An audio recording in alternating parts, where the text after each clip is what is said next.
Hey, hi, Lisa Marie here. Oh my goodness, do I have some information just exploding in my head for you. I went to the Lunch and Learn yesterday and I shared the PowerPoint presentation, whatever you want to call it, in the group files that's the same name as this, the WLSAAA Healthy Habits for You additional info.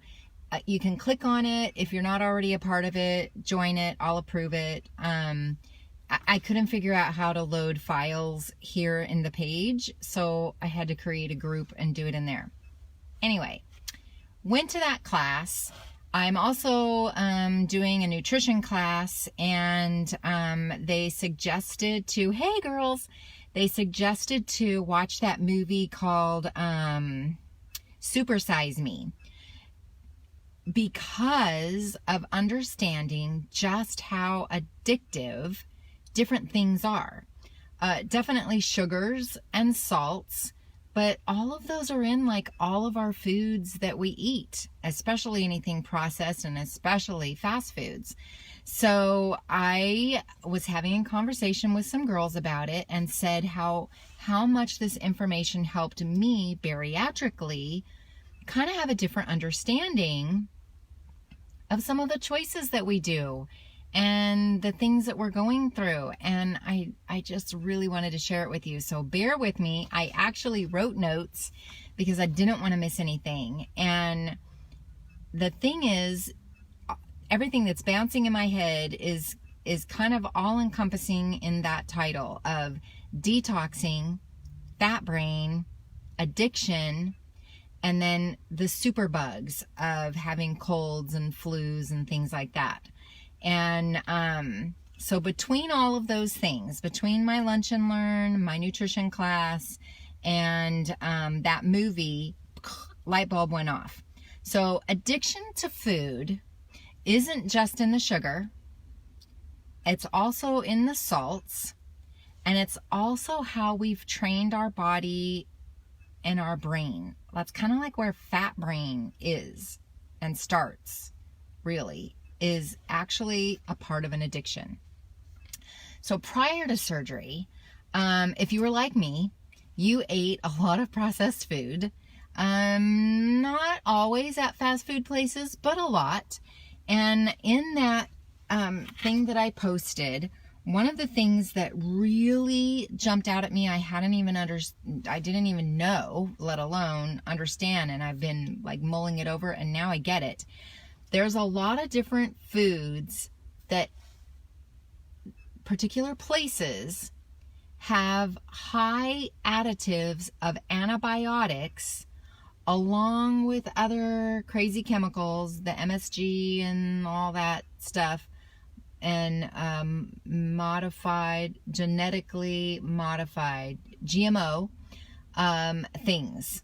So if you saw the thing, it kind of gave this scale of rating the different places and if they had the antibiotic resistance chemicals in their foods. The A's are really good. They have it, but not hardly any. And then the B and the C, but the F's, oh my gosh, look at all those places. Wendy's, Burger King, Denny's, Domino's, Papa John's, Starbucks, Olive Garden, Subway, Taco Bell, Pizza Hut, KFC, Applebee's, Sonic's, Chili's, Jack in the Box, Arby's, Dairy Queen, IHOP, Outback, Little Caesars. Oh my gosh. When I was reading that list, I'm like, wow, I ate at like almost all of those. And the sad thing is, when we think we're eating healthy because we're at a restaurant like Applebee's or IHOP or even Olive Garden, man, there's a lot of hidden stuff that we just don't know about. So what I'm learning is that these different fast foods, the different fast foods definitely cause us harm. And these places that rated an F, definitely cause harm, and some harm is irreparable, which just super stinks.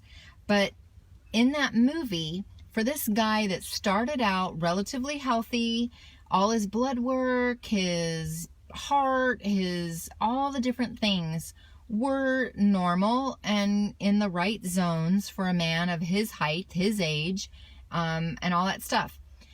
And he only did this for 30 days. I ate like this for years. No wonder I had all the health issues I had. Anyway, he only did it for 30 days. And it took 9 months for his body to, I guess, what do you call it, recuperate? 9 months. So that triggered in my head, oh my gosh, he was healthy. He was healthy and ate crap, and it took his body 9 months to recover. If you're like me and you ate like that for years, why would we even think that our bodies can recover in a week, 2 weeks, a month, 2 months, 9 months, a year, 2 years, whatever your honeymoon stage happens to be? How could we possibly think that? So the name of the movie was called Super Size Me, about a man that ate McDonald's, only McDonald's, breakfast, lunch, and dinner for 30 days. And just how his normal body and his normal ability to process foods and stuff actually turned and became addicted to the fat, the sugar, just the quantity of it. And if you think addiction is just a substance and things, addiction can also be quantity, that you want supersize everything, or clean your plate club, you're a finisher. That's actually an addiction as well. So the light bulb that went off was, we basically, when we first decide to have weight loss surgery, we go through a detox that is anywhere from several days to several weeks, depending on what your doctor has you go through because of your BMI and your health and all kinds of different things.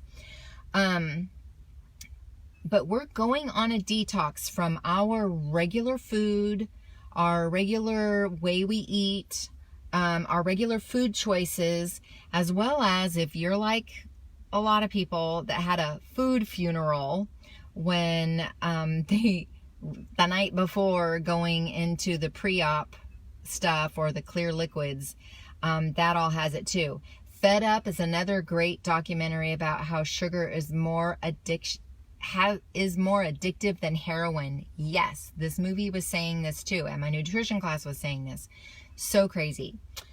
So in this detox time, we actually, if you think about it, if any of you that have already had the surgery and you look back from the pre-op time before surgery to the first probably month after surgery, we were going through detox. And you probably did experience withdrawals like you would from any drug. And if you haven't had surgery yet, I'm telling you, this is going to happen. It's just how our bodies are made. It's going to happen. This is also, when you're addicted to something, the interesting thing is I wrote it down. Addiction, it's not due to a lack of self-control, but it's an addiction to a substance that we are not in control of. So there are a lot of people who say and sign up to have weight loss surgery, and then they're in the middle of the pre-op stuff, and guess what? They cheat, they slip, they eat something they're not supposed to. They don't understand that it's not them and their lack of self-control. It's this addiction. It's this drug that you gotta do and you gotta have at any and all costs. Okay, the purpose of the detox, the purpose of the pre-op diet is a couple of things. One, it's to shrink your liver, so that when the doctor uses the tools and goes through, you had major withdrawal, a lot of us did, and didn't know that's what it was. But you need to have your liver shrunk, especially if it's a fatty liver, in order for them to get around it, to get into where your stomach is, where your intestines are, in order to do the surgery safely. That's like the main real reason why you're doing the pre-op liquids or the pre-op foods that they suggest, and then the clear liquids prior. The other thing is so that you're going to get used to what's to come, because you may have only had pre-op food or clear liquids for a day or two. Some people have had to have it for 2 or 3 weeks. So then flip that over here to after surgery. After surgery, most everybody has a whole week of the clear liquids again, and then a whole week of the full liquids, and then a whole week of the pureed stuff, and then a whole week. So this pre stuff is kind of getting you, your body, and your mind set for this part after. And it's also, that's what I was just leading into. That is the time that you're training your body and your mindset to be on this path. Okay. The thing with the pre-op diet and people who slip off, and then they think, oh my gosh, I've ruined it, I've messed it up, and then they get away with it. Guess what? They think they got away with it. And that just puts in a memory in their brain, in their fat brain, that addiction, that allows them to make some choices after surgery that are actually detrimental to their success. Unfortunately, a lot of people get on the operating table without telling their doctor that they slipped or they cheated or they didn't follow the plan at all until like the night before. And a lot of people don't realize, if you don't let your doctor know and you slip up like that, there's a couple of things. A, you're risking death. If you were already afraid of dying on the table, right there's a reason. You are risking death and not even being here to enjoy what the surgery has for you. Secondly, it's dangerous for you. It's harmful and dangerous for you. Thirdly is then it's not going to be safe for the doctor to get in around your other organs to do the surgery. So what a lot of you don't know, I know quite a few people who went in, got on the table, they're out, they don't know this, doctor cuts them open, gets ready to go in and do the surgery and can't do it. Literally can't do it. Has to sew them all back up, put them into recovery, and they think, ooh, they're in recovery, and wow, this really wasn't that bad. I'm on my way. And then they get told the news, sorry, your liver wasn't small enough. Sorry, you had too much going on in there, and we couldn't do the surgery. So guess what? They have to then leave there, recover from that non-surgery surgery, and then go through the whole pre-op surgery stuff again if the doctor and or the psych eval trust that they can actually do it. That would so stink. So it's not worth it. Don't do it. Okay, so remember, it takes our bodies at least 9 months to actually fully detox and get all of this junk food and processed food and poison chemicals, blah, blah, blah, that we've done to ourselves for however many years. If you've done it for 15, 20, 30 years, guess what? It might take a little bit longer. So the honeymoon stage, this is, again, where part of that, I'm thinking of this time, 9 months. So the honeymoon stage is normally up to about 12 months, some 18, some 24. So if you think about it, if you don't adhere to what the doctor suggests you do in that whole honeymoon stage, guess what's going to happen? Fat brain addiction is going to kick in and say, ooh, I can do it. I can have this. I can have that. When your body's going to lose the weight it's going to lose because of the tool, but the mind has to be able to live the rest of the life eating the way we're supposed to live, and you can't do that if you've been wonkying it up in the middle of there. That's, to me, that's why that I can have anything you want in moderation. For someone who's a food addict, that is a very slippery slope to even start on, especially once whole foods are introduced. we are not always aware of the sugars, the salts, and the antibodies in our food. And if we don't know about them and if we don't pay attention to them, guess what? We will regain. We will. We will hit a stall. We will. It's just how it is. It also will contribute to us falling back into our old unhealthy habits. And I don't want that. I don't want that for you. My heart is I didn't want it. I'm sure yours is you don't want it. Okay, so it's no wonder so many people revert to their old food choices and habits after weight loss surgery, and they regain some, most, or all and then some of what they lost from the surgery. It's because they weren't addressing the actual addiction and the things that are in our foods. Simple, right? Seems simple. It's not. So our bodies may have been abused for most of our life, and if so, remember that the detoxing or the retraining may take longer. So what my conclusion, hit me when I was talking with my coworkers upstairs, they were asking me about different things, so this is how it kind of came about. If you follow the pre-op to the best of your ability, knowing that you might be fighting demons all along the way, that's a good place to start. You have to know that it's going to be hard and that it's going to be a challenge and that they're going to pop up in very unexpected times, places, and ways. Secondly, if you do slip, tell your doctor. In the pre-op, if you do slip, tell your doctor so that neither of you have any surprises when you're on the table. They need to know. And he may say, okay, I'll be ready for that. And then you didn't have anything wrong on the inside. And then he does the surgery and you're fine. And that's okay. But at least you were honest with yourself and with him or her. 3, you need to decide right up front if you're willing to follow the food plan that will be suggested to you for long term. Remember, 9 months at least. So the honeymoon stage, 12 months to 24 months. So are you willing to follow the plan that they are going to lay out for you for 2 years, basically? Are you willing to do that? Because if you are, woohoo, benefits to you at the end of that 2 years. Truly, big time benefits.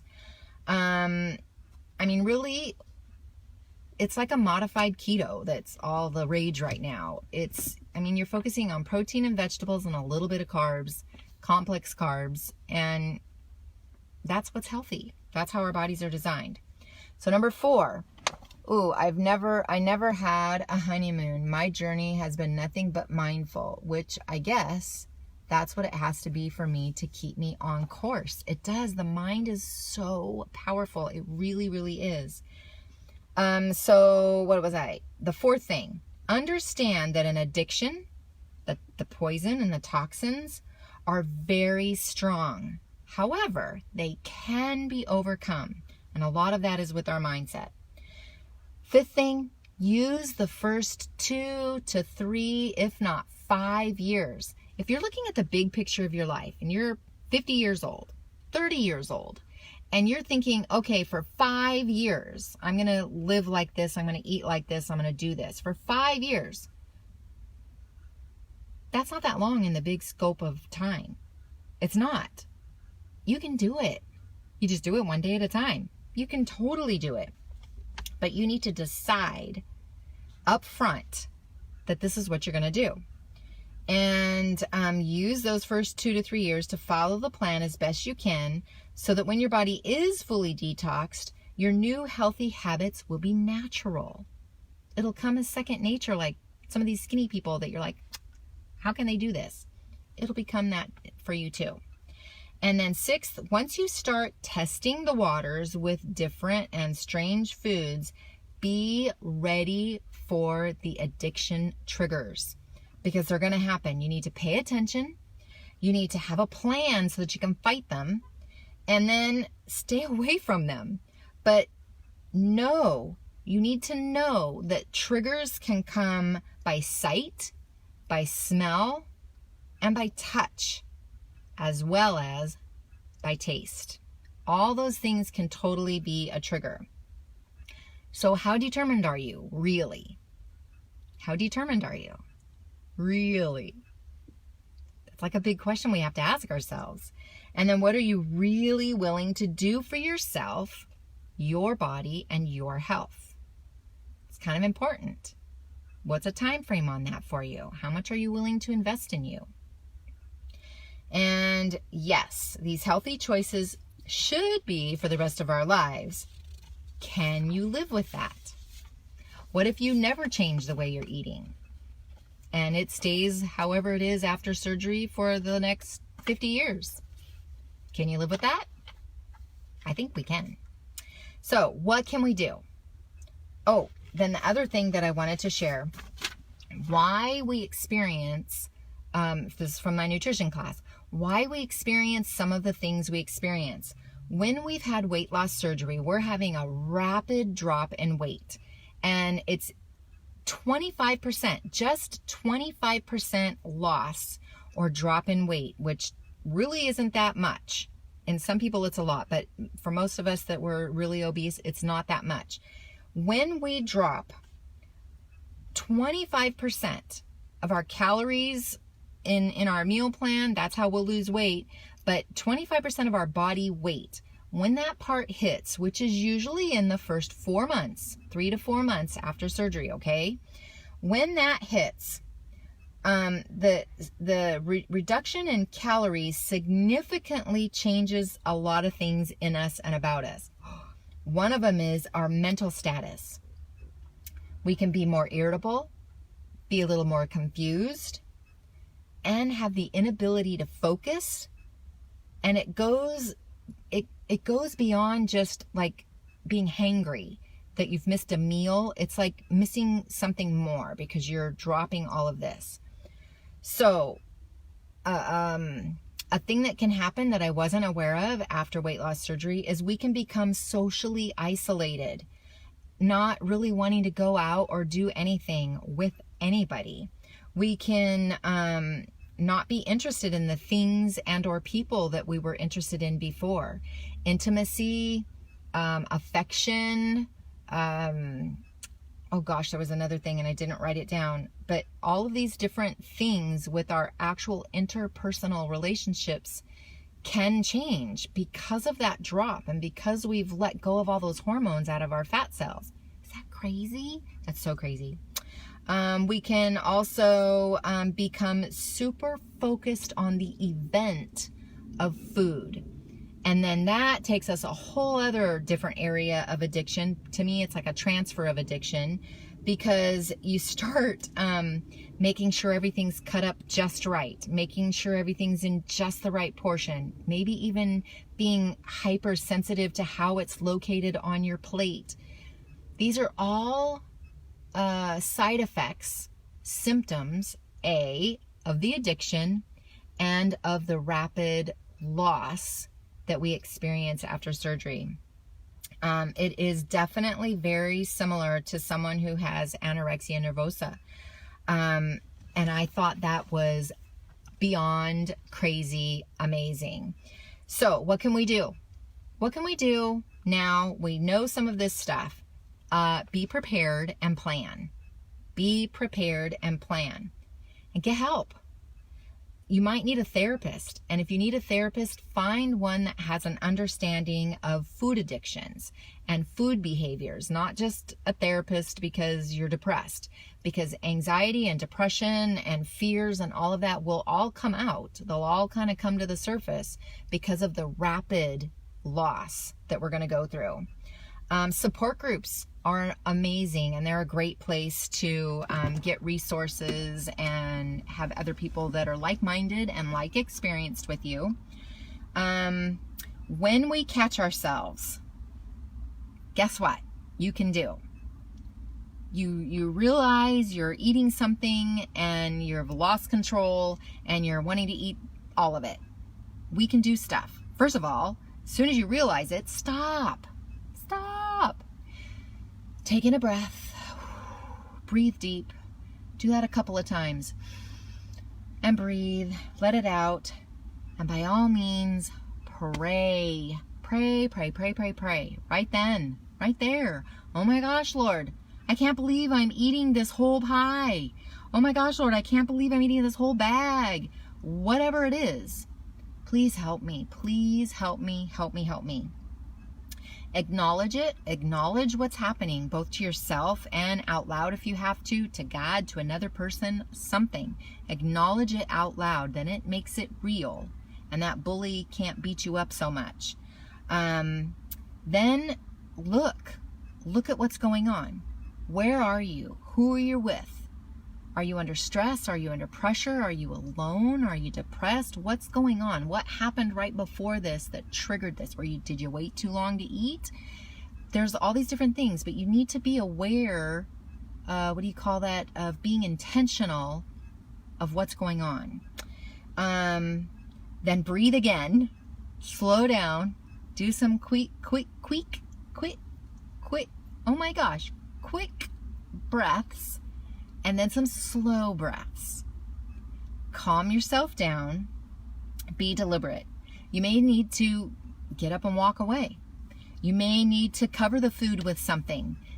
And unfortunately, papers and napkins sometimes don't do it all. You might need to douse it with salt or sugar or hot sauce or ketchup or whatever is there near you on the table. You may just need to throw it out. Yeah, even if you just paid $5, $10 for it, throw it out. Throw it out. And then breathe again. Really, breathe. Then give yourself some kudos. A, for recognizing it. B, for doing something positive about it. And then move away. Change locations, change the conversation, change something that's going on so that you can flip your brain into thinking the positive way and then instead of the negative way. And the other thing I wanted to just really let you know that also if your addiction is maybe big portions, then you need to use smaller plates. Simple. I know you go out to restaurants, do this, whatever. You can ask for a child's plate. You can ask for your meal to be served on a smaller plate. If you've got a good waiter or waitress, they will do this for you. If you're a part of the Clean Your Plate or Finisher Club, then cut everything you get. Even if you weigh and measure and portion it out for yourself. Cut it all in half. Put a half away. And then just focus on the half that's there in front of you. Because some people can eat on great big plates, but they want to finish everything that's on that great big plate. So put half of it away, and then with just that half a portion, you can still clean your plate and still have your natural gift and character trait that God gave you, and it's not going to harm you. It's not going to be in the way. So I just truly had that epiphany of this addiction, not even being aware of it. I wasn't aware I had a food addiction problem prior to surgery at all. It wasn't until I was uncontrollably obsessing over and thinking of things that I didn't even have any interest in. Excuse me, my lunch. I didn't have any interest in it at all, and they would just pop up. I would smell it, and I'd be like, I gotta have it. I gotta have it. Tummy says, can't have it. Doctor said, shouldn't have it. But that's all I can think of. And that's all I can do. That's all I can put. And the thing is, sometimes, yes, sometimes if you're going to obsess over it uncontrollably and then be out of control and eat the whole thing, when you think of something and you've obsessed over it, kind of like Dave Ramsey and our budget thing, and my husband and I do this. If there's something we think we want, and it's over $150, $200, even $100, we step back and we go, ooh, I really want that.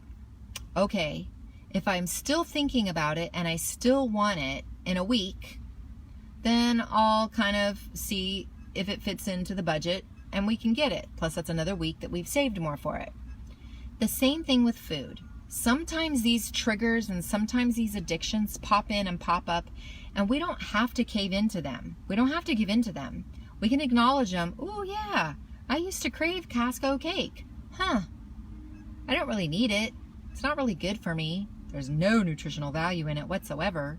The sugar might give me dumping. The sugar might trigger something. This, whatever. Acknowledge it, rationalize it.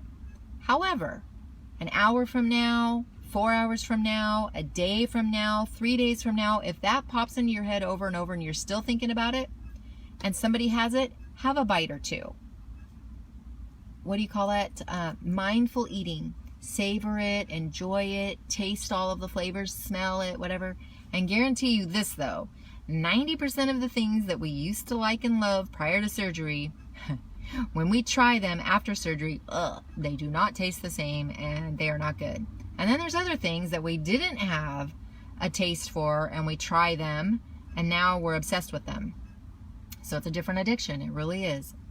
So if I can encourage you with anything, if you're caught in the why me and why can't I mode of something, it's an addiction. So how do you treat an addiction? Look it up. You gotta be in the moment. You have to acknowledge it, and then you have to have a plan. You have to have a plan of attack of how to fight it, what to do instead of that. That's what this whole journey is all about. What do we do instead of stuffing our emotions with food, eating our stress, eating past full, all the different things that actually contribute to that addiction. So if you have the opportunity to watch that movie, it's called Super Size Me. And then what was the one that you just said? Fed Up. Lori said about Fed Up. About sugar addictions, look them up. I watched mine on Prime, Amazon Prime, something. And that's how I've been able to see it. So there's opportunities. There are still video stores out there. You can rent them. But if I can encourage you that sometimes these addictions, these things and these actions and these behaviors and the choices that we definitely